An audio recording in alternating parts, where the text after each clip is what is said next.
ایک دن حضرت عمر بیٹھ کے رو رہے تھے تو کسی نے کہا حضرت رو کیوں رہے ہیں؟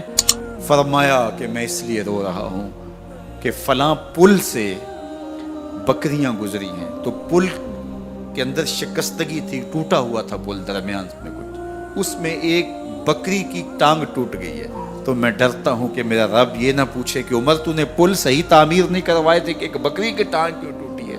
یہ ہیں حضرت عمر رضی اللہ تعالی عنہ۔ اللہ اکبر۔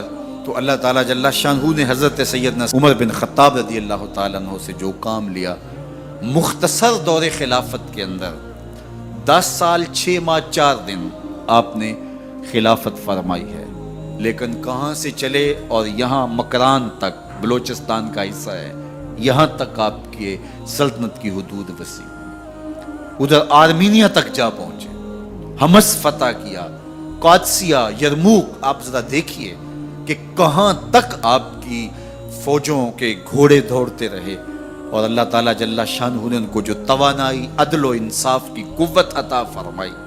اللہ اکبر۔ جب زمین پہ عدل کیا ہو تو زمین بھی حکم مانتی ہے، اور حضرت عمر وہ تھے جن کا حکم ہوائیں بھی مانتی تھی، زمین بھی مانتی تھی، جن کا حکم جو ہے وہ آگ بھی تسلیم کرتی تھی اور دریا بھی ان کا حکم مانا کرتے تھے۔ مصر کے اندر یہ رسم بد جاری تھی کہ سال کے بعد ایک دوشیزہ کو زیورات پہنا کے اچھے لباس میں ملبوس کر کے دریا کی بھیڑ چڑھایا جاتا، اس کی قربانی دی جاتی، اس کا خون بہتا تو دریا چلتا۔ جب مسلمانوں نے مصر فتح کیا تو گورنر نے لکھا کہ اسلام تو اس طرح کی رسوم کی اجازت نہیں دیتا، لیکن خشک سالی ہے، لوگوں کی فصلیں ویران پڑی ہیں، تو حضرت کیا کیا جائے؟ تو حضرت عمر رضی اللہ تعالیٰ عنہ کاغذ کے ٹکڑے پہ لکھتے ہیں بسم اللہ الرحمن الرحیم۔ مصر کے نیل کی جانب عمر کا خط لکھتے ہیں، اے نیل اگر تو اللہ کے حکم سے چلا کرتا ہے تو چل، ورنہ ہمیں تیرے چلنے کی کوئی حاجت نہیں ہے۔ اور قاصد کو کہا یہ خط لے جاؤ اور جا کے دریائے نیل میں پھینک دو۔ قاصد جا کے خط دریائے نیل میں پھینک دیتا ہے، پانی آتا ہے، ایسا دریائے نیل چلا 14 صدیاں ہوئی ہیں آج تک کبھی بند ہی نہیں ہوا۔ دریا حکم مانتے ہیں، آگ نکلتی ہے۔ لوگ حضرت عمر رضی اللہ تعالی عنہ کے پاس آئے، حضرت لاوا پھوٹا ہے، آگ نکل رہی ہے اور مدینے کی طرف بڑھ رہی ہے، اب کیا کیا جائے؟ فائر بریگیڈ تو زمانے میں تھی نہیں۔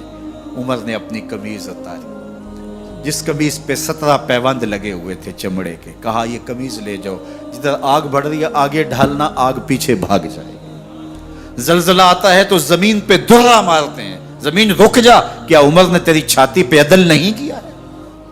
تو یہ عمر ہیں رضی اللہ تعالی عنہ کہ جن کے انصاف کی وجہ سے، جن کے عدل کی وجہ سے اللہ تعالیٰ کی رحمات اور اس کی برکات کا نزول ہوتا تھا، اور اللہ تعالیٰ نے مسلمانوں کو وہ آبرو مند حکومت دی۔ کائنات کی تاریخ کے اندر ایسی حکومت آپ نے نہیں دیکھی ہوگی جو حضرت عمر نے حکومت کی ہے۔ اللہ اکبر۔ فرمایا فرات کے کنارے پہ ایک کتا بھی پیاسا مر گیا تو اس کا حساب بھی عمر سے ہوگا۔ باہر سے سفیر آتا ہے اور آ کے پوچھتا ہے کہ میں امیر المومنین کے، مسلمانوں کے حکمران کے محل میں جانا ہے، تو وہ مسکرا کے کہتے ہیں ہمارے امیر کا تو کوئی محل نہیں ہے۔ کہا کہاں ہے تمہارا امیر؟ کہا مسجد نبوی میں ہوگا یا بیت المال کی اونٹوں کی دیکھ بھال میں لگا ہوگا۔ وہ جب گئے تو مسجد میں نہیں ہے، اللہ اکبر، وہاں گئے تو وہاں بھی نہیں ہے۔ پھر کیا دیکھتے ہیں کہ عمر رضی اللہ تعالی عنہ جنت البقیع کے پاس ایک درخت کے نیچے اینٹ کا سرانہ رکھ کے سوئے ہوئے، تو اس نے کہا عمر تو نے عدل کیا ہے، تجھے کچی اینٹ پہ بھی نیند آ گئی۔ ہمارے حکمرانوں نے انصاف نہیں کیا اور وہ بند اور محفوظ کمروں کے اندر بھی سکون اور چین کی نیند نہیں سو سکتے۔ حضرت سیدنا عمر رضی اللہ تعالیٰ عنہ نے اس طرح ان امور سلطنت نبھائے۔ آپ دن کو لوگوں کی دیکھ بھالی کرتے، لوگوں کی ضروریات سنتے سمجھتے، اور جب رات پڑتی لوگ سو جاتے، عمر مدینے کی گلیوں میں پہرا دیتے۔ کائنات نے کوئی ایسا بھی حکمران دیکھا ہوگا؟